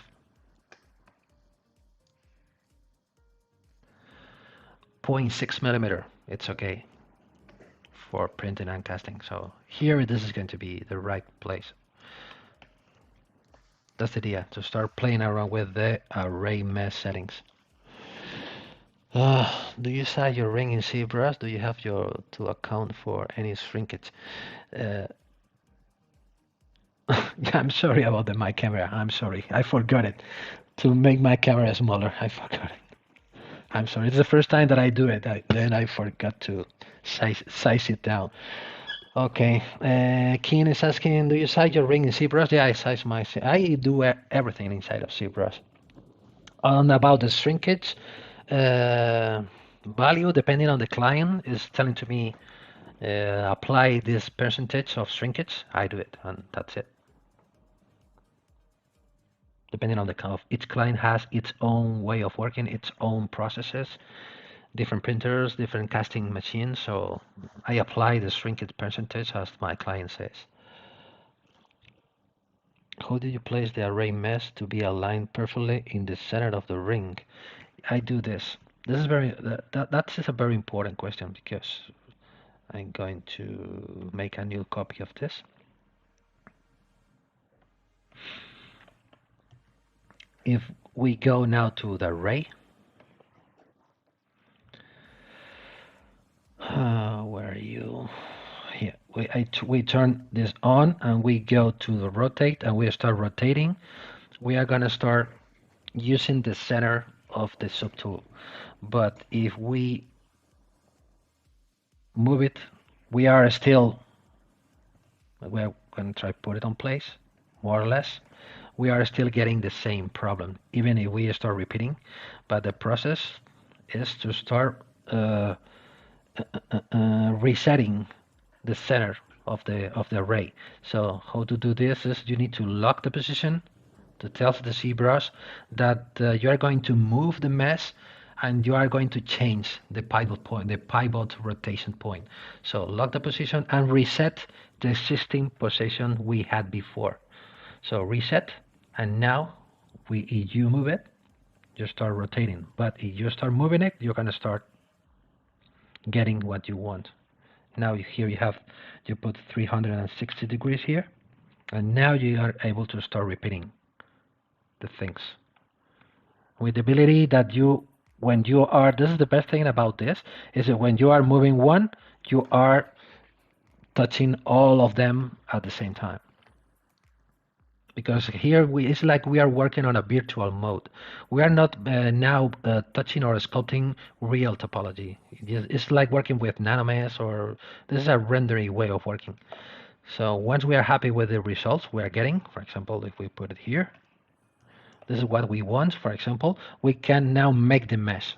And now, yeah, okay. Now you can see that the settings are gone. They're not available anymore. And we started, I'm gonna do it from 1.5 million for one mesh till multiplying one mesh by, I don't know how many I set, by 7, I will get almost 10 million. So be careful with that. So don't make the array meshes too heavy, because you are going to multiply it many times. So here I'm working with 1.5 million because I still need to be sculpting the surface. Okay, we are almost done for the next week, or not the next week. Maybe next week I'm not going to be able to make my stream. Maybe the week after the next week, we will follow making this ring and start sculpting, or trying to show you the different ways to start detailing the the scrolls and the patterns, to start trying to replicate what we are getting from the original, to start making, for example, with this brush, should be necessary to start creating the different forms like this, to start making the forms. And this, from this point, is just start putting time to start sculpting and sculpting. This, for me, this is the funny part of the process, when I can start sculpting things and start adding the necessary details like this. To start refining the forms, adding more forms, more details, still getting the effect that we are looking for, like this kind of Baroque element.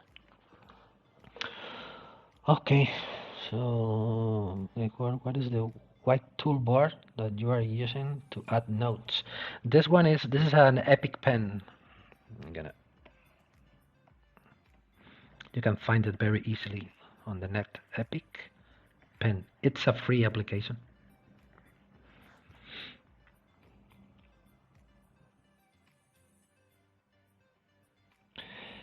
Yeah, ZBrush Summit. This is going to be this. Yeah, it's going to be this weekend. It starts the 23 till the 26. I'm going to be there watching the whole summit, because I'm sure that there will be interesting things to see and to know what comes in the new version of ZBrush and many other things. I strongly recommend to you to be there watching the ZBrush Summit this weekend.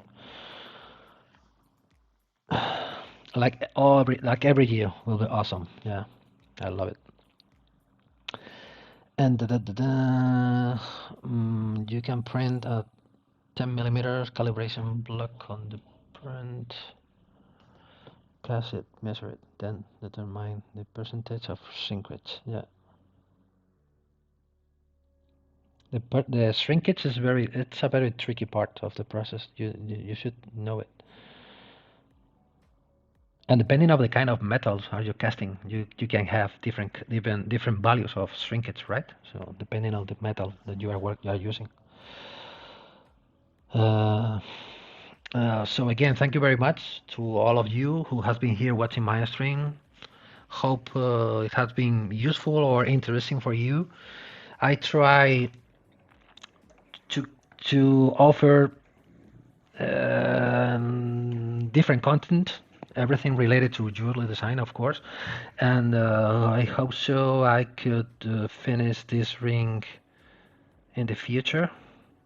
But from this point, it's just going to be just a matter of start detailing and start creating the main shape of the ring and start talking about the background, maybe other things. But it's going to be still interesting. I wait you there on my future streamings, of course.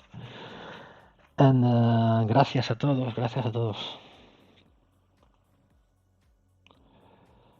I'm glad to know that this is interesting for you, because I know I was making characters, monsters, and things like that some years ago. I started making monsters like everyone, but for me it's a bit boring to continue making monster or making characters all the time. But I prefer to talk about more about products or jewelry designs. I know what you do perfect on my process. Glad to know that, Jeremy. Katharina, thank you so much. Was going for my yeah. This is the relaxing time. Thank you. Christopher Murphy is asking, can you talk about to get a proper real world sizing, inches, etc.? Of course. For example, just a quick overview. For example, I'm thinking about to start making a ring. So I start grabbing a cylinder. I convert it into polymesh.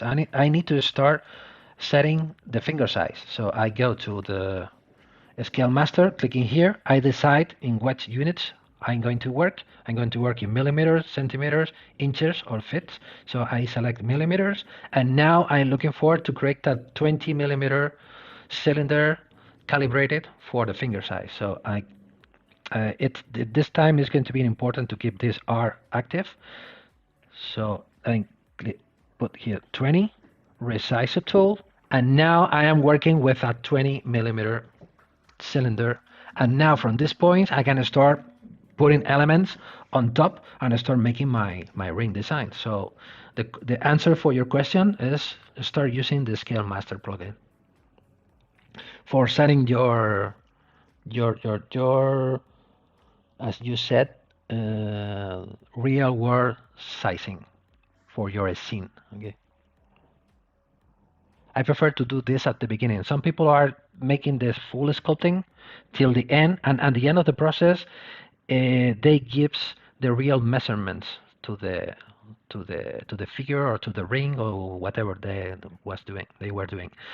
But I prefer to start with real measurements or from the measurements my customer is requesting to me from the beginning, because during the process I need to start taking measurements and I start knowing that I'm making things properly in terms of thicknesses, distances, and weights, or even weights in jewelry. It's very important, you know.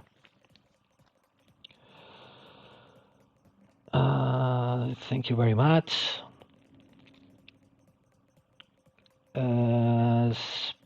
Pierre Chuck, and you're gonna practice using the curve brush and all transform tool for body controlling and moving. Yes, will allow you to make a much more control movement or the flow of your designs. I think it's going to be better. That's here. I'm finished up some necklaces, and now I need to size them to 380. Yeah. Maybe in my future stream, we are talking about once we have the ring completely finished, we're gonna make a collection of different sizes, for example, to try making the finger size to have the same design with different sizes. We can talk about it on my future stream. Yeah, the ring master or the new name is ring utility. Their old name is Ring Master. Now the new name is Ring Utility plugin. It's the same. It's a good starting point. You can set the size very easily.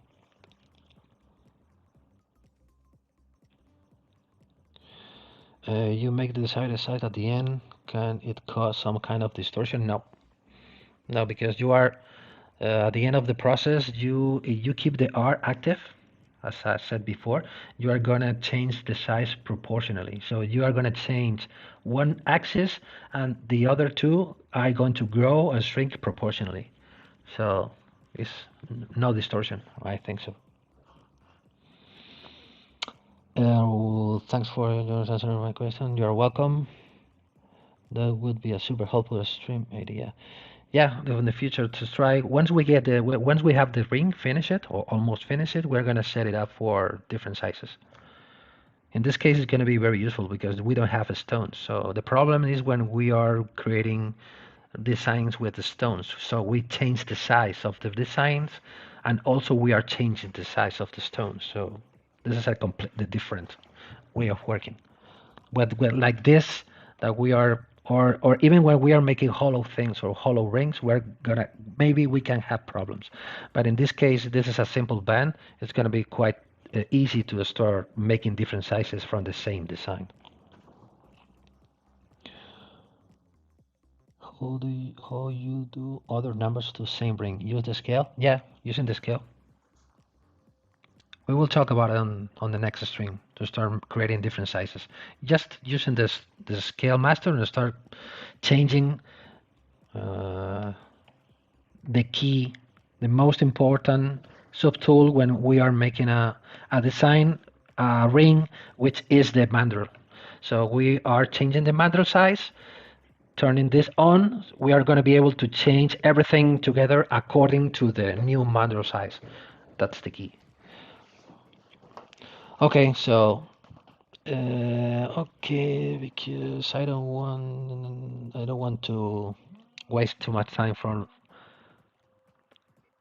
the next streamer because well, this is still 10 minutes from 8.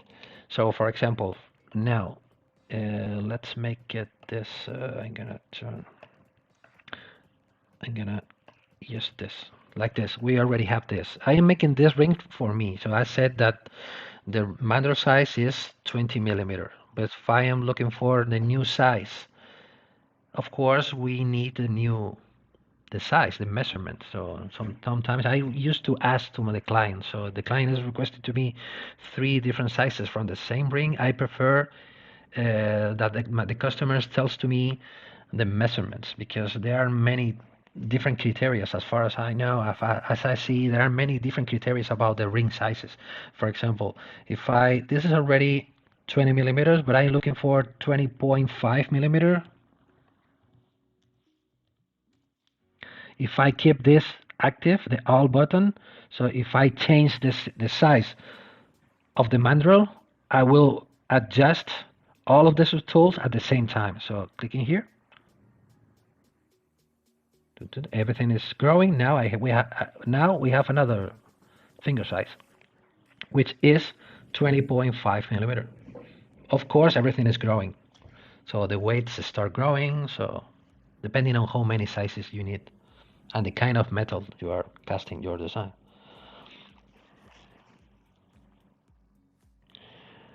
I love that what you are teaching for Julie. It's also applicable for yeah, it's also applicable for architecture and for product designs, many different product designs.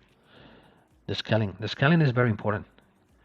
You know, when the people like me, which are making products, my case jewelry or scale figures, the scale and the measurements are very important since the beginning of the process. It's not just about to start sculpting beautiful things. So from the beginning, you should know how big is this, how weight in jewelry, it is heavy, it's light, so the weight, this is a very important part of the process. So, and you are able to do that with ZBrush. Hola Pedro, desde Madrid. Dentro de poco iré por allí. Okay. Okay, so again, thank you everybody for being here. We have been a lot of people.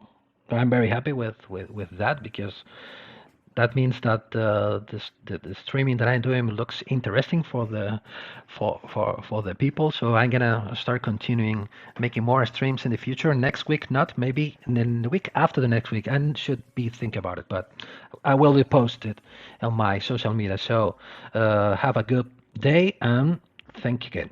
Bye.